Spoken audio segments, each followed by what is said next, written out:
Yai danan jaya poingani kenak paparan lumares dengan ke.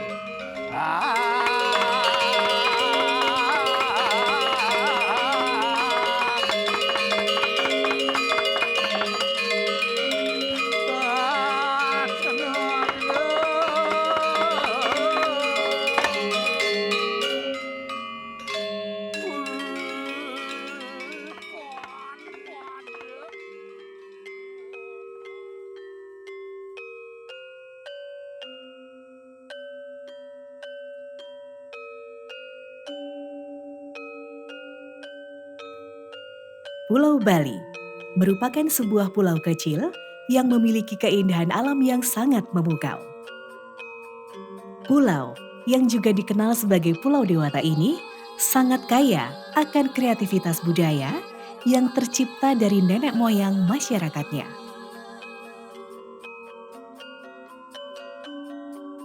Sebut saja seni musik tradisional, berbagai seni tari-tarian, dan beraneka ragam tradisi unik serta bermacam-macam kuliner yang tercipta dari kreativitas masyarakat Pulau Bali yang agraris. Mata pencaharian masyarakat Bali sebagai petani dan adat istiadat budaya masyarakat Hindu yang kental. Banyak tercipta karya budaya yang unik dan syarat dengan kandungan nilai.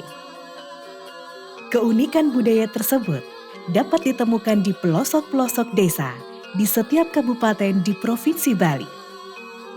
Salah satunya terdapat di Kabupaten Klungkung. Kabupaten ini banyak menyimpan kreativitas budaya yang tercipta dan masih tetap terjaga kelestariannya sampai saat ini. Tepatnya di sebuah wilayah desa yang disebut dengan Desa Kamasan. Desa ini memiliki panorama alam yang memukau dengan sawah yang hijau membentang dan hamparan langit biru yang indah. Namun, yang membuat Desa Kamasan begitu istimewa adalah warisan budayanya yang kaya dan menarik. Desa Kamasan terkenal dengan seni lukis tradisionalnya yang disebut dengan lukisan Kamasan. Lukisan Kamasan adalah seni lukis Bali klasik yang berakar dari zaman Kerajaan Klungkung pada abad ke-16. Teknik ini menggunakan pigmen alami dan menggambarkan cerita-cerita epik seperti Ramayana dan Mahabharata. Keterampilan dan ketelitian seniman-seniman Kamasan menghasilkan karya seni yang indah dan mendalam. Selain lukisan, Desa Kamasan juga memiliki kekayaan tari tradisional yang menawan. Tari-tari seperti baris yang dipertunjukkan oleh seniman-seniman yang telah mewarisi pengetahuan dan keahlian dari generasi ke generasi. Gerakan-gerakan yang elegan dan simbolik menceritakan cerita-cerita mitologis dan sejarah Bali dengan indahnya. Keindahan dan keahlian Desa Kamasan tidak hanya terdapat pada seni lukis dan tari. Masyarakat Desa Kamasan juga terkenal dengan keterampilan membuat kerajinan seni ukir bokor yang luar biasa. Menggunakan ilmu warisan nenek moyang, setiap ukiran dihasilkan dengan kehalusan dan ketelitian yang mengagumkan. Tak hanya seni, Desa Kamasan juga memiliki tradisi lisan, yaitu cerita rakyat Dalang Murice. Pada waktu itu boleh dikatakan kita kan senang dengan orang-orang tua yang ngecel dulu nak ngecel. Kemu pak satu orang ini satu kentan. Dini kon itu ngosne pidan dini nak kini kentan. Nika orang-orang tua lah, kakek-kakek gitu lah. Memang sering kami dengar ya, memang sering kami dengar dari kakek. Kebetulan kakek juga dalang. Jadi kakek juga dalang, kemudian wayangnya pun ada di sini. Kemudian beliau sering bercerita tentang Dalang Murice, kemudian ada di bawahnya lagi Mahudara. Itu selain itu bapak saya juga sering bercerita begitu. Dan yang yang nyata yang saya lihat itu silsilah.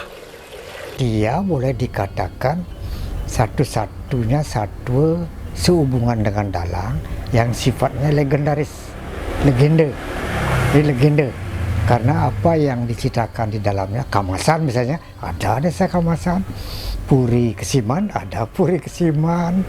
Kemudian satu lagi yang menarik, yang memang dulu kita tanya-tanya mengapa kelir itu kok ada robekannya.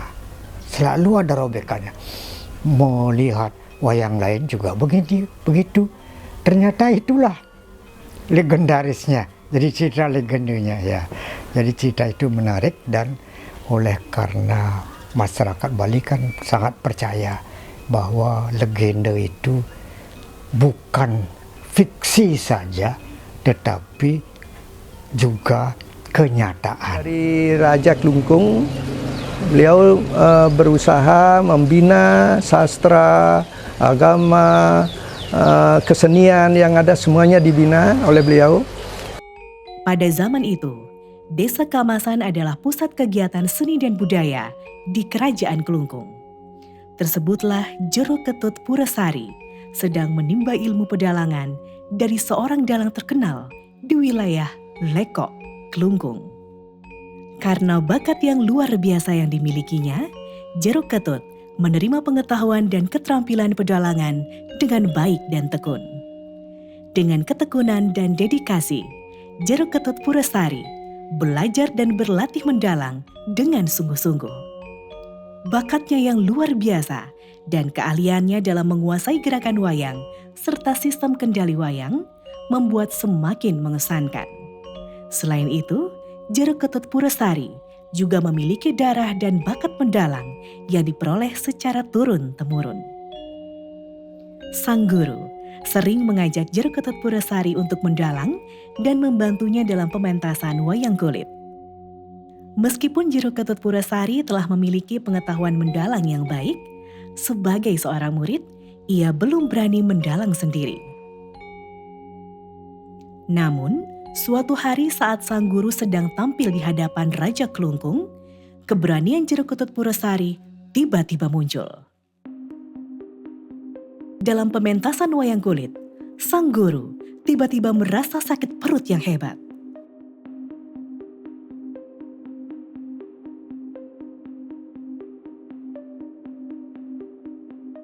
Dalam kegelisahan dan kekhawatiran, Jero Ketut Purasari melanjutkan adegan pertempuran dalam cerita wayang kulit tersebut.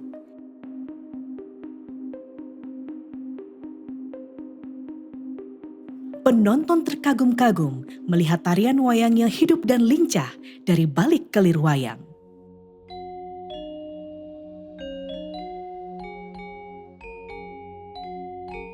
Setelah pementasan selesai, sang guru menjelaskan kepada sang raja bahwa yang menarikan wayang adalah muridnya, Jero Ketut Purasari. Raja pun memuji kecerdasan dan kepiawaian Jero Ketut Purasari. Seiring berjalannya waktu, Jero Ketut Purasari diangkat menjadi dalang istana dengan julukan Dalang Kedaton dan mendapatkan hadiah berupa sebidang tanah dari sang raja. Sebagai dalang kedaton, Jero Ketut Purasari semakin terkenal dan dihormati. Kemampuannya dalam mendalang dan kemasyuran membuatnya menjadi salah satu dalang terbaik di wilayah tersebut. Ia menciptakan narasi yang unik dan memukau, dan dengan keterampilan yang tak tertandingi, menghidupkan karakter wayang di panggung. Berita tentang kepandaian Jero Ketut sebagai dalang wayang kulit yang luar biasa cepat menyebar di seluruh pelosok Bali.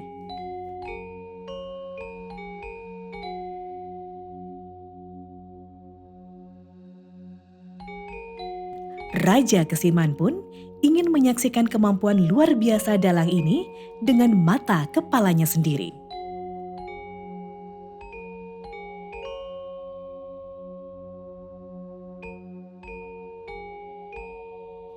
Jero Ketut Purasari meminta izin untuk tampil di Kerajaan Kesiman, di mana tidak hanya keluarga raja, tetapi juga rakyatnya yang akan menonton.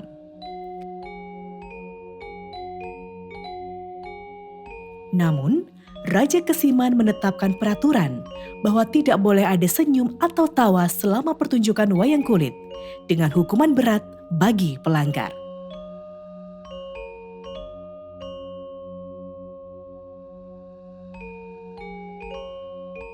Jero Ketut Purasari mendalang dengan lincah dan menciptakan suara-suara realistis serta menjalin dialog antara karakter wayang yang mengagumkan penonton.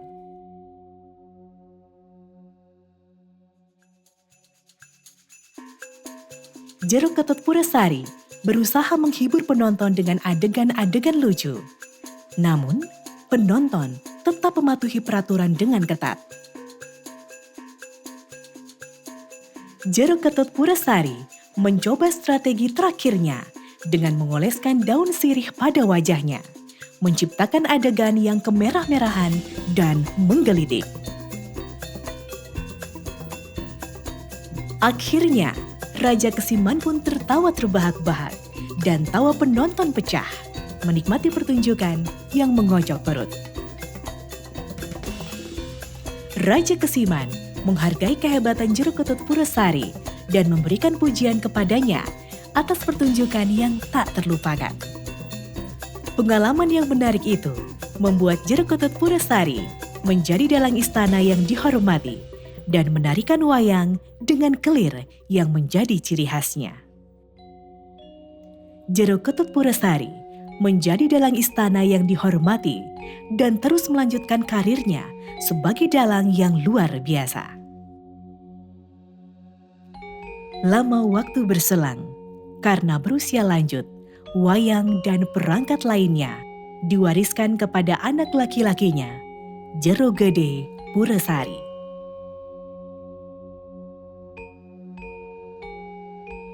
Jero Gede Purasari yang masih berusia remaja memiliki bakat yang luar biasa dalam seni pertunjukan wayang kulit. Jero Gede Purasari adalah seorang pemuda cerdas yang memiliki kecerdasan yang luar biasa dan imajinasi yang kaya. Ia belajar seni dalang dari sang ayah sejak usia muda, dan dengan semangat dan dedikasi yang tinggi, ia berhasil mengembangkan keahliannya menjadi seorang dalang yang sangat berbakat. Dalam waktu singkat, Jero Gede Purasari yang masih remaja itu telah tersohor di seluruh kerajaan. Ia bukan saja sering diundang mendalang oleh masyarakat kerajaan Kelungkung, tetapi juga oleh penduduk di luar kerajaan. Namun, yang membedakan Jero Gede Purasari dari dalang-dalang lainnya adalah keahliannya dalam menciptakan humor lucu yang menghibur penonton. Jero Gede Purasari selalu berhasil memadukan cerita epik dalam pertunjukan wayang kulit dengan lelucon dan guyonan yang cerdas. Ia memiliki kepekaan yang tajam dalam mengamati kehidupan sehari-hari dan kemudian mengubahnya menjadi bahan lelucon yang menggelitik. Ketika Jero Gede Purasari tampil di pertunjukan wayangnya, penonton seringkali terhibur oleh caranya menyampaikan lelucon. Jero Gede Purasari juga cerdik dalam menyelipkan lelucon dalam dialog antara para karakter wayang, sehingga penonton selalu tertawa terbahak-bahak. Berita tentang kehebatan Jero Gede Purasari dalam humor lucu pun menyebar dengan cepat di seluruh pelosok Bali. Semakin banyak orang yang penasaran ingin menyaksikan pertunjukan Jero Gede Purasari. Pada suatu hari, Jero Gede Purasari, dalang muda yang cerdas, diberikan kesempatan untuk tampil dalam sebuah pertunjukan wayang di wilayah Pejeng, Bedulu, yang kini menjadi bagian dari Kabupaten Gianyar. Kehadiran sang dalang muda ini membuat beberapa warga merasa kesal dan kecewa. Mereka tidak suka dengan kehadiran Jero Gede Purasari yang dianggap terlalu muda dan belum berpengalaman. Namun, ketika Jero Gede Purasari mulai memainkan wayangnya, keadaan pun berubah. Penonton yang semula skeptis tidak bisa memalingkan pandangan mereka. Mereka terpaku dan terpesona oleh kemampuan dalang dalam memainkan adegan-adegan yang lucu. gelak tawa pecah dari penonton yang kini terhibur. Tetapi di antara mereka ada juga yang iri hati melihat Dalang berhasil merebut hati penonton. Pada malam itu di balik panggung terdapat seorang penonton yang merasa sangat iri terhadap kesuksesan Jero Gede Puresari. Ia memutuskan untuk melakukan tindakan jahat dengan meracuni minuman sang dalang. Tanpa sepengetahuan Jero Gede Puresari, penonton jahat itu berhasil mencampurkan serbuk racun ke dalam minuman sang dalang. Keesokan harinya, kabar mengejutkan menyebar di seluruh Klungkung. Sang dalang, Jero Gede Puresari, yang menjadi kesayangan penonton, jatuh sakit. Kondisinya memburuk, dan beberapa hari kemudian, ia meninggal dunia. Rakyat Klungkung terguncang dan merasa berduka cita. Raja yang sangat mencintai Jero Gede Puresari merasa kehilangan sosok yang berharga. Sebagai tanda cinta dan penghormatan, Raja memutuskan untuk membiayai upacara ngaben Jero Gede Puresari. Upacara tersebut dilaksanakan 1 minggu setelah kematian sang dalang. Ribuan penduduk berkumpul untuk menyaksikan upacara yang hikmat tersebut. Ketika saatnya tiba untuk membakar badai, sebuah keajaiban terjadi. Tiba-tiba, Jero Gede Puresari bangkit dari pembaringannya dan melepas kain kerudung yang menutupi wajahnya. Orang-orang terkejut dan takut melihat penampakan ini. Namun, sebagian lain merasa senang karena dalang yang dicintai hidup kembali. Jero Gede Puresari meraba-raba tubuhnya, mencari tanda-tanda perubahan dan menemukan sesuatu yang mengejutkan. Selama seminggu lamanya, ia mati suri. Tubuhnya digerogoti oleh ulat-ulat, meninggalkan bekas bopeng dan kepalanya menjadi botak. Meskipun terjadi perubahan fisik yang dramatis, Raja tetap merasa bahagia karena dalang kesayangannya telah kembali. Dalang yang memiliki wajah bopeng itu kemudian diberi nama Dalang Buricek. Kehadiran Dalang Buricek semakin menambah popularitasnya. Setiap malam, dia tampil di berbagai pertunjukan wayang di dalam dan di luar kerajaan. Dalang Buricek memukau penonton dengan lakon-lakonnya yang menarik, terutama adegan-adegan yang lucu saat ia memainkan punakawan-punakawan. Keahliannya dalam menghadirkan humor lucu menjadikan seni pertunjukan wayang kulit kamasan semakin terkenal di seluruh Bali. Masyarakat menjadikan Dalang Buricek sebagai dalang favorit mereka, dan ia menjadi simbol kecerdasan dan ketahanan dalam menghadapi cobaan dalam hidup. Tradisi lisan, seperti cerita rakyat, membantu mempertahankan identitas suatu komunitas dan mewariskan warisan budaya dari generasi ke generasi. Cerita Dalang Buricek ini merupakan bagian dari tradisi lisan yang dipercaya berasal dari zaman dahulu di Desa Kamasan di Bali. Cerita ini menggambarkan kehidupan masyarakat desa pada zaman dahulu dan tradisi mendalang yang menjadi warisan turun-temurun. Hal ini membantu dalam mempertahankan dan mewariskan nilai-nilai budaya dan tradisi kepada generasi yang lebih muda sebagai identitas dan warisan budaya. Tradisi lisan seringkali memiliki nilai-nilai moral dan pesan-pesan yang terkandung di dalamnya. Dalam cerita Dalang Buricek terdapat pesan tentang ketekunan, keberanian, dan keteguhan dalam menghadapi tantangan. Melalui narasi cerita ini, masyarakat dapat mengidentifikasi karakter dan tindakan dalam cerita yang mencerminkan nilai-nilai yang dihargai oleh masyarakat mereka. Tradisi lisan membantu mempertahankan dan mewariskan kebijaksanaan budaya yang telah diperoleh oleh masyarakat dari generasi sebelumnya. Cerita Dalang Buricek merupakan bagian dari tradisi lisan yang berasal dari zaman dahulu di Desa Kamasan, Bali. Cerita ini mencerminkan kehidupan, nilai-nilai, dan kearifan lokal masyarakat Bali pada masa lalu. Dengan menyampaikan cerita ini dari generasi ke generasi, tradisi lisan memastikan bahwa kearifan budaya dan identitas lokal tetap hidup dan diteruskan, sehingga keberlanjutan kearifan budaya lokal tetap terjaga dan lestari. Tradisi lisan berperan penting dalam melestarikan pengetahuan tradisional. Cerita-cerita lisan seringkali mengandung pengetahuan tentang sejarah, lingkungan, pengetahuan tradisional, dan lainnya. Dalam cerita Dalang Buricek, terdapat pengetahuan tentang seni pertunjukan wayang dan kearifan lokal Bali yang diteruskan melalui tradisi mendalang. Tradisi lisan memiliki peran yang krusial dalam pelestarian dan penyebaran pengetahuan tradisional.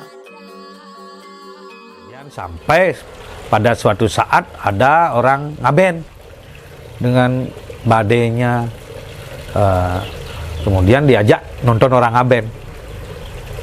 Dalang ini yang meninggal ini diajak nonton orang ngaben.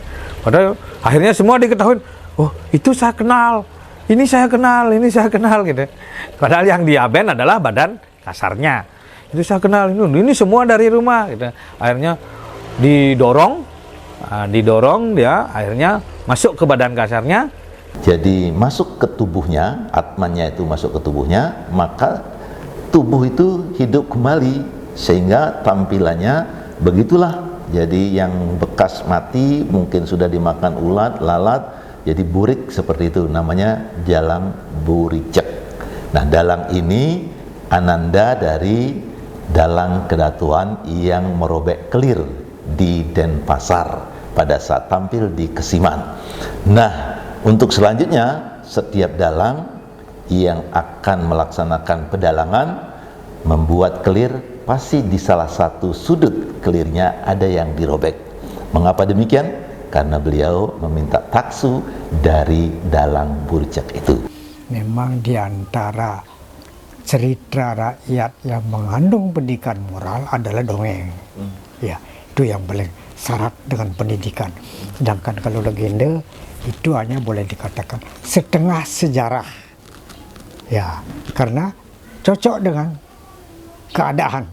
Ya, jadi tergantung misalnya believe it or not. Memang ada fiksi pasti ada di dalamnya. Cuma kita sulit meneliti. Ya, seperti misalnya Dalang Buricek. Ya, bangkit. Bangkit. Kok asalnya ada orangnya, ada rasanya orang. Makanya kita ingin tahu siapa keturunannya. Ya. Cerita Dalang Buricek ini tentu saja secara tidak langsung dapat memperkenalkan seni wayang kepada pendengarnya. Wayang adalah bentuk seni tradisional yang populer di Bali dari zaman kerajaan sampai era modern saat ini. Dalam cerita digambarkan tentang pertunjukan wayang, tokoh-tokoh dalam pertunjukan, dan keahlian yang diperlukan untuk menjadi seorang dalang. Dalam cerita tersebut digambarkan tentang pertunjukan wayang, tokoh-tokoh dalam pertunjukan, dan keahlian yang diperlukan untuk menjadi seorang dalang. Tradisi lisan Dalang Buricek memberikan gambaran tentang bagaimana pertunjukan wayang dilakukan. Dalang Buricek memiliki elemen-elemen dramatis seperti bakat mendalang, bantuan dewa, serta keajaiban yang terjadi. Cerita ini dapat menghibur pendengarnya dan memberikan inspirasi melalui perjuangan dan kesuksesan tokoh-tokohnya. Cerita Dalang Buricek memiliki fungsi penting dalam menghibur dan menginspirasi pendengarnya. Dalam cerita ini, terdapat beberapa elemen dramatis yang menciptakan daya tarik bagi pendengar. Cerita ini dapat menjadi sumber motivasi bagi pendengar untuk mengembangkan kualitas dalam kehidupan sehari-hari mereka. Pendengar dapat terinspirasi untuk menghadapi rasa takut mereka, mengambil resiko yang diperlukan, dan mengeksplorasi kreativitas mereka untuk mengatasi hambatan dan mencapai kesuksesan.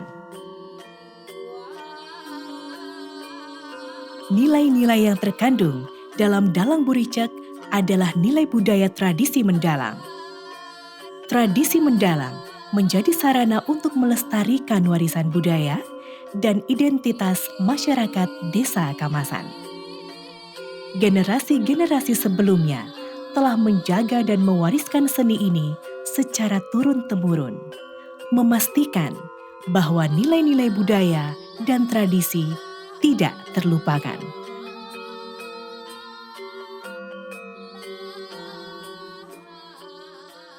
Nilai bahwa wayang itu kan hiburan rakyat lah boleh dikatakan. Nah, hiburan itu dibumbui oleh humor. Kalau tidak berisi humor, orang itu boleh dikatakan kurang penonton.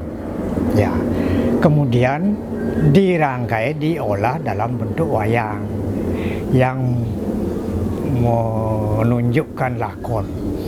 Jadi kalau lakonnya menarik, sudah itu panakawannya lucu semua, bisa menjelaskan dengan bagus pada rakyat, maka itu menarik. Ya, itu nilai pertama. Kedua, nilai-nilai yang terselubung biasanya dalam wayang itu kan selalu melakonkan ruwe binede.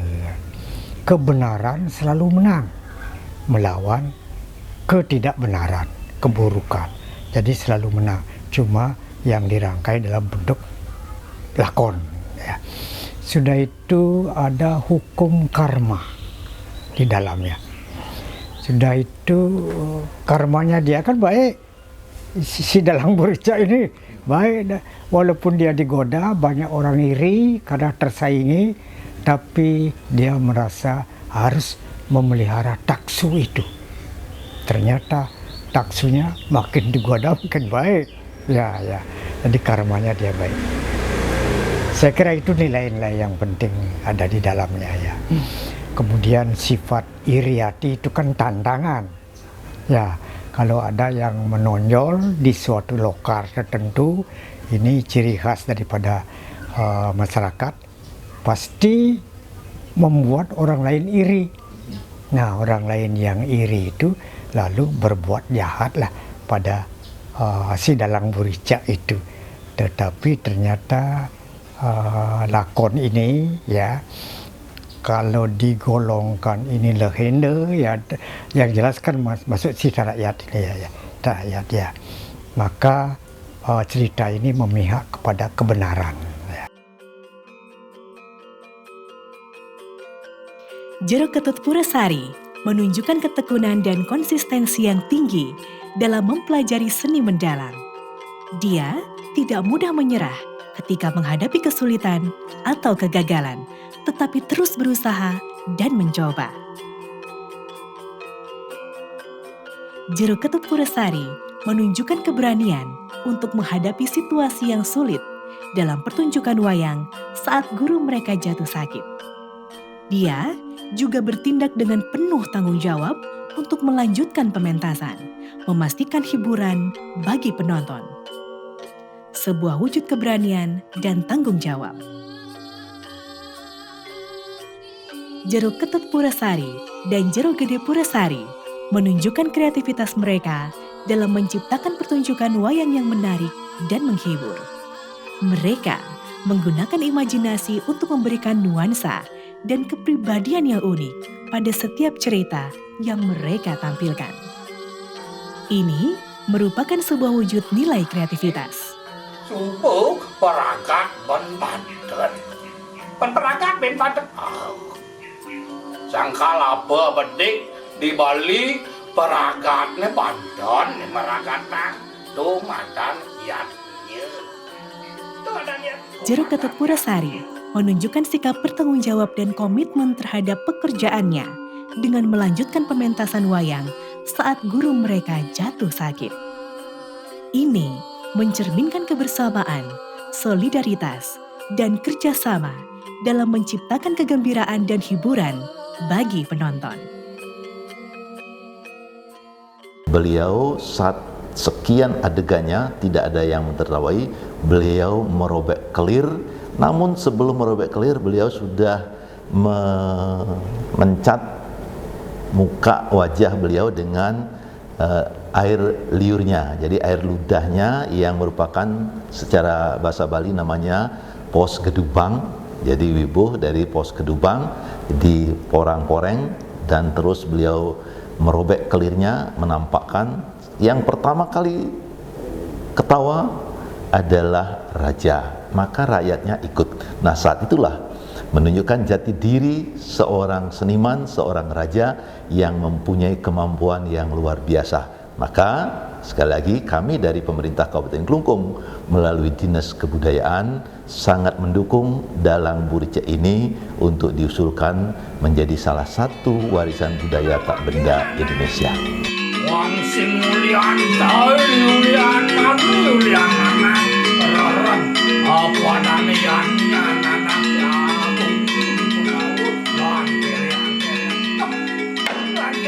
Dalang Burice, sebuah tradisi lisan yang memberi begitu banyak inspirasi, nilai-nilai yang berharga sejak dulu, masa kini, dan masa depan bagi warga Desa Kamasan, Kabupaten Klungkung, masyarakat Bali, serta bangsa Indonesia. Sing surut-surut lah karena durang yadnya.